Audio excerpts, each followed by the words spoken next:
نے اسے انسانی قانون کہا اور جو اس میں گستاخ رسول صلی اللہ علیہ وسلم کی شرعی سزا ہے یعنی سزائے موت، اسے ختم کرانے کا عزم کیا اور اس پر فخر کیا کہ میں اس کے خلاف میں نے آواز اٹھائی ہے۔ اس نے گستاخ رسول صلی اللہ علیہ وسلم کی سزا یعنی سزائے موت کو انسانیت کے خلاف کہا، اور اس کے یہ جملے ریکارڈ میں موجود ہیں۔ یہ اس کے جملے ہیں جو اس نے کہے، اس لیے اس کو جو سزا دی گئی میں سمجھتا ہوں یہ انسانیت کے خلاف۔ اس سے یہ بالکل واضح ہے کہ سلمان تاثیر 295 کے پروسیجر میں تبدیلی کا ہی حامی نہیں تھا، بلکہ وہ توہین رسالت کے جرم پر سزائے موت کے شرعی حکم کا منکر بھی تھا اور پاکستانی آئین سے اسے ختم کروانا چاہتا تھا، جبکہ اس پر پوری امت کا اتفاق ہے کہ ایسا کرنا بالاتفاق کفر ہے، جس کفر کا اس نے برملا ارتکاب کیا۔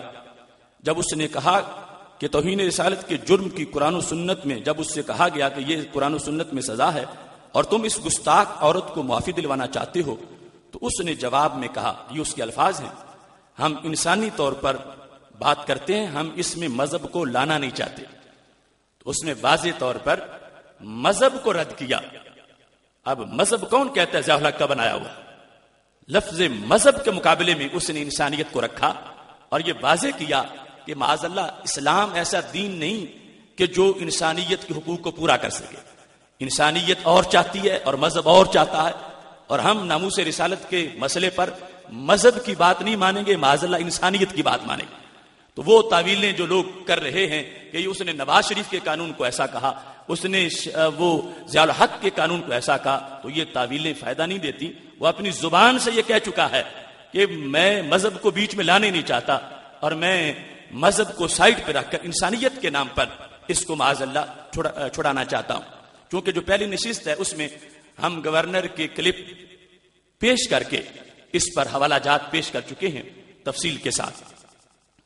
یا یہ بات بھی ہمارے پاس ریکارڈ میں موجود ہے کہ جب اس سے پوچھا گیا کہ احمدیوں کے بارے میں تمہاری جماعت حکمران تھی جب قانون پاس ہوا اور قادیانیوں کو غیر مسلم اقلیت قرار دیا گیا، تو اس قانون کے بارے میں تمہارا کیا خیال ہے؟ تو اس نے کہا کہ یہ قانون بھی انسانیت کے خلاف ہے۔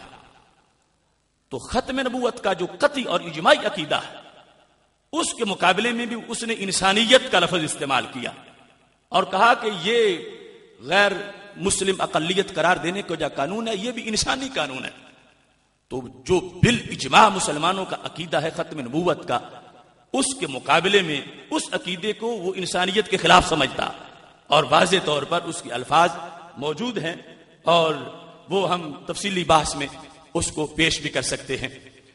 اس واسطے اس فتویٰ کا جو خلاصہ میں آپ کے سامنے پیش کر رہا ہوں، یہاں واضح طور پر اس نے مذہب اسلام کو انسانی حقوق کے لحاظ سے ناقص قرار دیا ہے اور اتنے اہم مسئلے پر مذہب کے مقابلے میں مغربی سوچ کو ترجیح دی جو کہ کفر صریح ہے۔ علماء نے اس پر احتجاج کیا مگر وہ اپنی بات پہ ڈٹا رہا اور معاذ اللہ انہیں جوتے کی نوک پہ رکھنے کا کہا۔ حکومت خاموش تماشائی بنی رہی۔ ایک صوبہ کے سربراہ کی طرف سے مذہب اور اسلام اور ناموس رسالت کے خلاف اتنے بڑے حملوں کے باوجود قانون متحرک نہیں ہوا اور اتنا بڑا حکومتی فرد اپنے قول اور فعل سے آئین پاکستان کی دھجیاں اڑاتا رہا اور کسی نے اسے قانون کے احترام کا احساس نہیں دلایا۔ اس سے عاشقان مصطفیٰ صلی اللہ علیہ وسلم کے جذبات کو ٹھیس پہنچی۔ اس کا جو ٹھیس پہنچی اس کا اندازہ نہیں لگایا جا سکتا۔ ستم بالائے ستم یہ ہے کہ سابق گورنر نے آئے دن ہر چینل پر ایسی ہی توہین امیز گفتگو کی جس کے نتیجہ میں 4 جنوری 2011 کو حکمرانوں کی مجرمانہ خاموشی پر نشہ اقتدار میں مست حکمرانوں کی مجرمانہ خاموشی کو دیکھ کر اس اقتدار میں مست گستاخ کو غازی ممتاز حسین قادری نے خود ہی ٹھکانے لگا دیا۔ غازی ممتاز حسین قادری کے اس فعل کو اس خاص پس منظر میں دیکھنا چاہیے کہ جس طرح کی صورتحال میں اور جن وجوہات اور کیفیات کی بنیاد پر انہوں نے ایسا کیا، یہ ان کا ایک ایمانی تقاضا تھا، اور یہ ایسی صورتحال میں یہ فعل دہشت گردی کے زمرے میں نہیں آتا بلکہ یہ مخصوص حالات میں امر بالمعروف اور نہی عن المنکر کا ایک باب ہے۔ اس لیے انسداد دہشت گردی کے جج جسٹس پرویز نے بھی فیصلہ سناتے ہوئے غازی ممتاز حسین قادری کے فعل کو اسلام کے مطابق کہا. ادھر اسلام دشمن قوتیں ان کو سزا دلوانے پہ تلی ہوئی ہیں اور غازی ممتاز حسین قادری کی قید میں طوالت غلامان رسول صلی اللہ علیہ وسلم کے لیے پریشانی کا باعث ہے، جبکہ دشمنان رسول صلی اللہ علیہ وسلم کی خوشی کا باعث بنا. اس لیے قرآن و سنت کی روشنی میں ہمارا یہ تقاضا ہے اور قرآن و سنت کے دلائل کا یہ تقاضا ہے کہ انہیں فی الفور رہا کیا جائے اور اس سلسلہ میں کوئی بیرونی دباؤ قبول نہ کیا جائے. یہ اس فتوے کا خلاصہ تھا جو کہ جاری کیا گیا ہے، اور اس میں ایک تفصیلی لسٹ ہے جو میں مفتیان کرام کی آپ کے سامنے پیش کروں گا. ایک بار اس بحث کو چھیڑتے ہوئے، شروع کرتے ہوئے، اس کے آغاز میں جو گورنر کے کلپ ہیں وہ میں پھر کہوں گا تاکہ لوگوں کو پتہ چل جائے کہ اس نے کیا کیا کہا تھا. نمبر 1، گورنر صاحب، ایک قانون آپ کی جماعت کے سربراہ نے بھی بنایا تھا 1970s میں، جس میں احمدیوں کو غیر مسلم قرار دے دیا گیا تھا. اس قانون کے بارے میں آپ کا کیا خیال ہے؟ وہ قانون بائی دی وے وہ ساری اسمبلی نے پاس کیا تھا اور وہ جماعتی بنیادوں پہ نہیں پاس ہوا، اور وہ جو اس وقت ANP ہے انہوں نے بھی اس کو سپورٹ کیا. میں سمجھتا ہوں وہ ایک اگین انسانی قانون ہے، وہ کو خدا کا قانون نہیں ہے. اگر نمبر 2، میں آیا ہوں یہاں آسیہ بی بی کو ملنے کے لیے، اور یہ 1.5 سال جیل رہی ہے اور ان کو سزا سنائی دی گئی ہے جو میں سمجھتا ہوں ایک بڑی سخت اور ظالم سزا ہے. اور انہوں نے پروسیجر پر اعتراض نہیں کر رہا، سزا پہ اعتراض کر رہا. جو قرآن و سنت کا حکم ہے اس سزا کو ظالم سزا کہا. دوبارہ سنائیں 2 نمبر. میں آیا ہوں یہاں آسیہ بی بی کو ملنے کے لیے، اور یہ 1.5 سال جیل رہی ہے اور ان کو سزا سنائی دی گئی ہے جو میں سمجھتا ہوں ایک بڑی سخت اور ظالم سزا ہے. اور انہوں نے اپیل درج کی ہے صدر پاکستان کو، آصف علی زرداری صاحب، کہ ان کی سزا جو ہے معاف کی جائے. نمبر 3، انشاءاللہ نہیں ہونا چاہیے. اس میں مذہب کا تعلق نہیں ہے، ہم انسانی طور پہ بات کر رہے ہیں. اس میں مذہبی، ہم مذہب کو اس میں لانا نہیں چاہتے. اب یہ وہ واضح کفریات ہیں. اس نے کہا کہ مذہب کا اس سے کوئی تعلق ہی نہیں. ناموس رسالت کے مسئلے کی جو سزا ہے اس کو کہہ رہا ہے کہ مذہب کا اس سے کوئی تعلق نہیں، اور ہم مذہب کو بیچ میں لانے نہیں چاہتے، اور انسانیت کو اس کے مقابلے میں وہ آگے اپنی طرف سے پیش کر رہا ہے. تو یہ اس کے بارے میں تفصیلی بحث جو ہے وہ پہلے ہو چکی ہے، اور مزید انشاءاللہ ابھی دلائل کی روشنی میں اس کو بیان کیا جائے گا. یہاں یہ بات ذہن میں رہے کہ ناموس رسالت پر ہمیشہ پوری قوم کا اتفاق رہا ہے اور آج بھی ہے کہ سید عالم نور مجسم شفیع معظم صلی اللہ علیہ وسلم کی شان اقدس میں صراحتاً اشارتاً کنایتاً کوئی بندہ توہین کرتا ہے تو وہ گستاخ قرار پاتا ہے اور واجب القتل ہوتا ہے. ابھی ہم اس سلسلہ میں احناف کے بالخصوص فقہائے احناف کے دلائل بھی لائیں گے، اور جو پوری امت کا اتفاق اور اجماع ہے اس کو بھی سامنے رکھیں گے. مگر بڑے افسوس سے کہا جا رہا ہے کہ آج ایک نئی تعریف سامنے آ گئی ہے.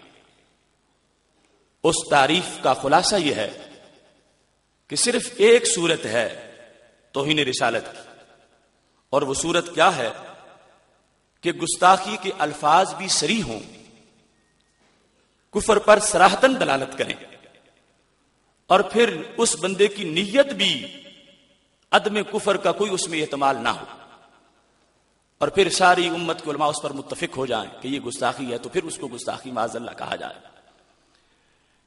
جبکہ یہ بات بالکل واضح ہے کہ ناموس رسالت کے مسئلے پر جس وقت کوئی بندہ کنایتاً توہین کرتا ہے کہ اس کے لفظ کو لازم آتی ہے توہین، تو وہ پھر بھی گستاخ. اور دوسری بات یہ ہے کہ جو صریح لفظ ہو تو نیت کا اعتبار ہی نہیں ہوتا. لیکن آج جو تعریف کی جا رہی ہے ایک شخص کی طرف سے، اس میں کہا جا لفظ بھی صریح ہونا چاہیے اور پھر اس کی نیت میں بھی کفر کے سوا دوسرا کوئی احتمال نہیں ہونا چاہیے. یعنی نئی تعریف گھڑ لی گئی ہے معاذ اللہ. اور ان لوگوں کی کتابوں میں پہلے جو کچھ ہے وہ ہم تفصیل سے پہلے اس کو بیان کر چکے ہیں پہلی نشست کے اندر.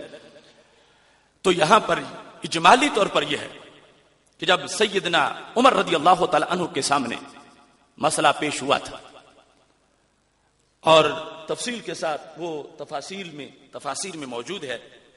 یہ تفسیر ابن کثیر اس کی جلد نمبر 1 صفحہ نمبر 513 پر بھی ہے، اور در منصور اس کی جلد نمبر 2 صفحہ نمبر 585 پر موجود ہے. اختصم رجلان الى رسول اللہ صلی اللہ علیہ وسلم، دو انسانوں کا جھگڑا ہوا اور وہ رسول اللہ صلی اللہ علیہ وسلم کے پاس پہنچے. محبوب علیہ السلام نے فیصلہ فرما دیا. تو جس کے خلاف فیصلہ ہوا تھا، اختصار سے کہتا ہوں، وہ حضرت عمر رضی اللہ تعالیٰ عنہ کے پاس دوسرے کو لے کے چلا گیا. تو جس کے حق میں ہوا تھا اس نے بتا دیا کہ یہ ہمارا فیصلہ پہلے رسول اللہ صلی اللہ علیہ وسلم فرما چکے ہیں. تو حضرت عمر رضی اللہ تعالی عنہ نے کتنے صحابہ کو اکٹھا کیا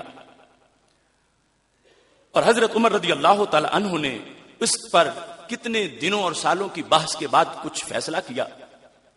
آپ حیران ہوں گے جذبہ ایمانی کیا ہے. صرف اتنا پوچھا، اکذالک، کہ ایسا ہی ہے کہ پہلے فیصلہ رسول اللہ صلی اللہ علیہ وسلم نے فرمایا ہے اور تم پھر میرے پاس آئے ہو؟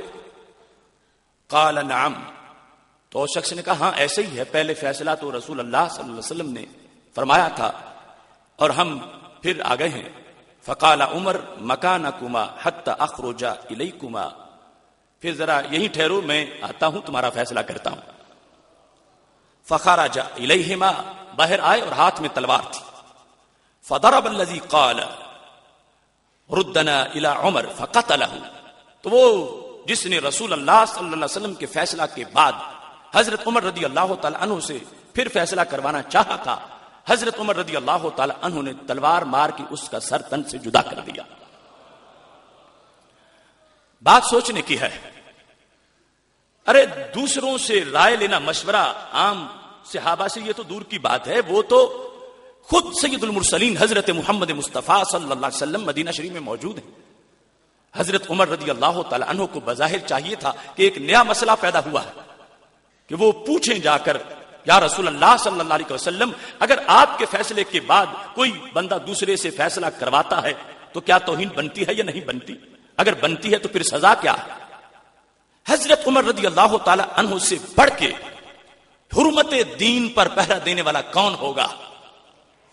آج کہا جا رہا ہے کہ حرمت ناموس رسول صلی اللہ علیہ وسلم، حرمت رسول صلی اللہ علیہ وسلم کو تم سامنے رکھ رہے ہو اور حرمت دین کا تم مذاق اڑا رہے ہو معاذ اللہ. تو حضرت عمر کے سامنے تھی حرمت دین. وہ دہشت گرد نہیں تھے، وہ اشدہم فی امر اللہ عمر، وہ دین کی غیرت کے ترجمان تھے.